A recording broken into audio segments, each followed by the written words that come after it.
Lake নাকুরু বিখ্যাত রাইনোসরাসের জন্য।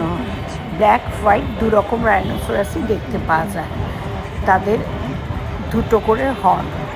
এটা দেখুন, অনেক দূর থেকে আমরা প্রথম একটা রাইনোসরাস দেখতে পেলাম, হোয়াইট রাইনোসরাস কে লোকেট করতে করতে কিছুক্ষণ পরে আমরা আবার দেখতে পেলাম আরও তিনটে রাইনোসরাস। আমি ব্যাকগ্রাউন্ড সাউন্ডটা অফ করিনি, কারণ তাহলে আপনারা বুঝবেন আমাদের কীভাবে স্পট করতে হয়, কীভাবে আমরা তাদের দেখছি, গাড়িতে করে ব্যালেন্স করতে করতে ছবিগুলো তুলছি। এই দেখুন, একদম সামনে থেকে দেখতে পাচ্ছি, কিন্তু পিছন দিক থেকে দেখতে পাচ্ছি বলে আমরা সেভাবে ছবিটা ভালো উঠছিল না। কত কাছ থেকে দেখছি সেটা বোঝানোর জন্য আমি আরেকটা গাড়ি দেখালাম, গেম ড্রাইভের গাড়ি।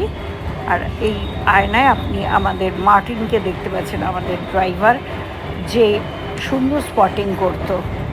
এবং এরপরে আমরা দেখতে পেলাম সামনে থেকে তিনজন রাইনো রাস্তা পার হওয়ার আগের মুহূর্তটি আমি পিকচার তুলে রেখেছি। আমি মিডিলে বসেছিলাম, তো রাস্তা পার হওয়াটা আমি ঠিক করে তুলতে পারিনি, বাট তাও আমার আইফোনে এত ক্লিয়ার অ্যান্ড সুন্দর ভিশনটা এসছে, আপনাদের নিশ্চয়ই দারুণ লাগছে।